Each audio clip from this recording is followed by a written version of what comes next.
ഓ yes, നമുക്ക് ആരംഭിക്കാം.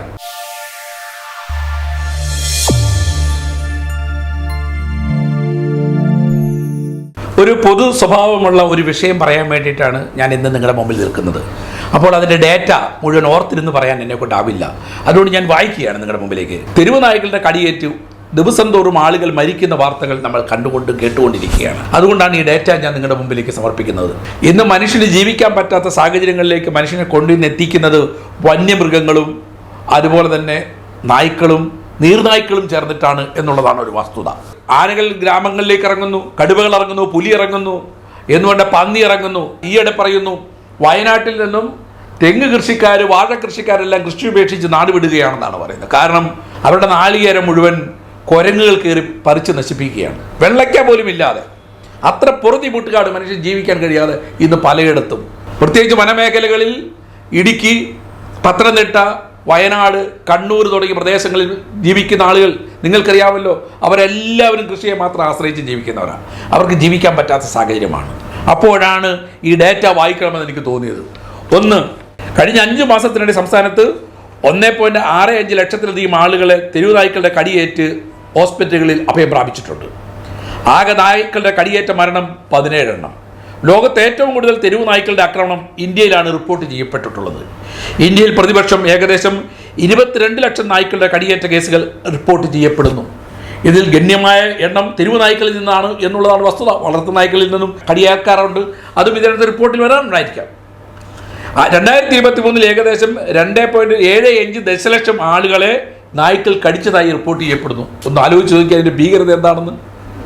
ലോകത്തിലെ റാബീസ് മരണങ്ങളിൽ 36% ഇന്ത്യയിലാണ് സംഭവിച്ചുകൊണ്ടിരിക്കുന്നത്. ഏറ്റവും കൂടുതൽ തെരുവ് നായ്ക്കളും പൂച്ചകളും ഉള്ളത് ഇന്ത്യ രാജ്യത്താണ്. 2001 മൃഗജനന നിയന്ത്രണ നിയമങ്ങൾ അനുസരിച്ച് തെരുവ് നായ്ക്കളെ കൊല്ലാൻ പാടില്ല, വന്ധ്യീകരണം മാത്രമേ നടത്താവുള്ളൂ. മേനകാ ഗാന്ധി കൊണ്ടുവന്ന ഒരു പരിഷ്കാരമാണ്. കഴിഞ്ഞ ദിവസം ഒരു നായ ഏറ്റുമാനൂർ ഒരാൾ വാരി അലക്കുന്നു എന്ന് പറയുന്നതിന് പേരിൽ അറസ്റ്റ് ചെയ്ത് അദ്ദേഹത്തെ ജയിലിലടയ്ക്കാൻ മേനകാ ഗാന്ധി ആവശ്യപ്പെട്ടിരിക്കുന്നു. പോലീസ് അറസ്റ്റ് ചെയ്തു എന്നാണ് ഞാൻ അറിയുന്നത്. അതുപോലെ തന്നെയാണ് വേറൊന്നാണ് നീർനായ. എൻ്റെ നാടിരിക്കുന്നത് അപ്പർ കുട്ടനാട്ടിലെ ആർപ്പൂക്കര എന്ന് പറഞ്ഞ പ്രദേശമാണ്. മീനച്ചിലാറിൻ്റെ തീരത്താണ് എൻ്റെ വീടിരിക്കുന്നത്. എനിക്കവിടെ ഒരു ഫിഷ് ഫാം ഉണ്ട്. കഴിഞ്ഞ 2 വർഷം മുമ്പ് എൻ്റെ കുളം നിറയെ ഞാൻ നാടൻ കരിമീനെ വളർത്തിക്കൊണ്ടിരിക്കുകയാണ്. ഏതാണ്ട് 500 ഗ്രാമിനും 400 ഗ്രാമിനും ഇടയിലുള്ള നല്ല സ്വാദിഷ്ടമായ മാംസത്തോടുകൂടിയ കരിമീനായിരുന്നു ഉണ്ടായിരുന്നത്. പലരും എന്നോട് ചോദിച്ചു പിടിക്കുന്നില്ലേ, വിൽക്കുന്നില്ലേ എന്നൊക്കെ ചോദിച്ചപ്പോൾ ഞാൻ പറഞ്ഞു കുറച്ചുകൂടി ആകട്ടെ, കാണാൻ എന്തൊരു ഭംഗിയാണ്. രാവിലെ കൊണ്ട് തീറ്റ കൊടുക്കുമ്പോൾ ഇവരെല്ലാവരും കൂടെ കൂടി ഓടി നമ്മുടെ ചുറ്റും കൂടും ആ തീറ്റ കിട്ടാൻ വേണ്ടി. ആർത്ത് ഉല്ലസിക്കുന്ന, ആർത്ത് കളിക്കുന്ന ആ കരിമീനെ കണ്ട് ഞാൻ എന്നും സായുജ്യം അടഞ്ഞുകൊണ്ടിരുന്നതാണ്. ഒരു രാത്രിയിൽ 10ഓളം വരുന്ന നീർനായ്ക്കൾ എൻ്റെ വലകൾ ഭേദിച്ച് ഇതിനകത്ത് കടന്നു കയറി. രാത്രി ഒരു 11 മണിയോടുകൂടി നേരം പ്രതി ഞാൻ കാണുമ്പോൾ വെള്ളം ഇങ്ങനെ കലങ്ങി മറിഞ്ഞു കിടക്കുന്നു, കുറേ മീനുകൾ ചത്തും കിടക്കുന്നു. നോക്കി ചെന്നപ്പോഴാണ് മനസ്സിലായത് ഇവരാ കയറിയെന്ന്. ഞാൻ CCTV വെച്ചിട്ടുണ്ടായിരുന്നു. അത് നോക്കിയപ്പോൾ ഇവരെ കണ്ടുപിടിച്ചു, കാരണവും കണ്ടുപിടിച്ചു. കാര്യം അവർ തിന്നത് 5-10 കരിമീനേ ഉള്ളൂ. പക്ഷേ അവരിറങ്ങി കളിച്ച് ആ കുളം മുഴുവൻ കലക്കി മറിച്ചത് കാരണം ബാക്കി കരിമീനുകൾ ഈ ശ്വാസം കിട്ടാതെ മരിക്കും, പ്രത്യേകിച്ച് വെള്ളം കലങ്ങി കഴിഞ്ഞാൽ. അങ്ങനെ കിട്ടാതെ ചത്തുപോയി. അവസാനം 20 കൊട്ടയോളം 20 ബക്കറ്റ് 20 കിലോയുടെ 20 ബക്കറ്റാണ് ഞാനും എൻ്റെ പണിക്കാരനോട് കൂടിയിട്ട് കോരിയെടുത്ത് വെള്ളത്തിൽ കുഴിച്ചു മൂടിയത്. സത്യത്തിൽ ഒരെണ്ണം പോലും നമുക്ക് കഴിക്കാൻ പറ്റിയില്ല. അന്ന് മടുത്തുപോയി. ഞാൻ അന്ന് ഇതുപോലെ യൂട്യൂബിൽ ഇത് വാർത്തയാക്കി ഞാൻ ഇട്ടിരുന്നു. കുറേ ആളുകൾ കാണുകയൊക്കെ ചെയ്തു. ഇത് ഇന്ന് സർവ്വസാധാരണമായി സംഭവിച്ചുകൊണ്ടിരിക്കുന്നത്. ഇന്ന് മീൻ വളർത്തുന്ന കേന്ദ്രങ്ങളിൽ ഞങ്ങൾ കഴിഞ്ഞ ദിവസം ആലപ്പുഴയിൽ ഇൻ്റർവ്യൂവിന് ചെന്നപ്പോഴും പറഞ്ഞു ഈ മീൻ വളർത്തൽ കേന്ദ്രങ്ങളിലെല്ലാം തന്നെ വ്യാപകമായി നീർനായ്ക്കൾ നാശം വിതച്ചുകൊണ്ടിരിക്കുകയാണ്. അവരുടെ കടിയേറ്റ് മീനച്ചിലാറിൽ ഇറങ്ങാൻ ഇപ്പോൾ സ്ത്രീകൾക്ക് പേടിയാ, ആളുകൾക്ക് പേടിയാ, കുട്ടികൾ ഇറങ്ങാൻ പേടിയാ. ഞങ്ങളൊക്കെ കുട്ടിക്കാലത്ത് മീനച്ചിലാറിലൂടെ നീന്തി പഠിച്ചാണ് നീന്തൽ പഠിച്ചു വന്നത്. ഇന്ന് നീന്തൽ പഠിക്കാൻ തോട്ടിലിറങ്ങാൻ കുട്ടികൾക്ക് വിടാൻ മാതാപിതാക്കൾക്കും പേടിയാണ്, ഇറങ്ങാൻ കുട്ടികൾക്കും പേടിയാണ്. ജീവിക്കാൻ ഭയം തോന്നുന്ന രീതിയിലാണ് നീർനായ്ക്കളുടെ എണ്ണം നാൾക്ക് നാൾ പെരുകിക്കൊണ്ടിരിക്കുന്നത്. പ്രത്യേകിച്ച് മീനച്ചിലാറ്റിലും കിഴക്കൻ പ്രദേശങ്ങളിലും ധാരാളമായി, വേമ്പനാട്ട് കായലിലൊക്കെ ധാരാളം, നമുക്ക് വള്ളത്തേലൊക്കെ പോയാൽ കാണാൻ കഴിയും. 100 കണക്കിന് നീർനായ്ക്കൾ അങ്ങ് വരമ്പുകളിൽ കയറി കിടക്കുന്നതും തോടുകളിൽ ഉല്ലസിക്കുന്നതും കാണാം. ഇതൊന്നും രണ്ടുമല്ല നമ്മുടെ മത്സ്യസമ്പത്തിന് ഉണ്ടായിക്കൊണ്ടിരിക്കുന്ന നാശം. 2 സാധനങ്ങളാണ് നമ്മുടെ മത്സ്യസമ്പത്തിനെ നശിപ്പിച്ചുകൊണ്ടിരിക്കുന്നത്.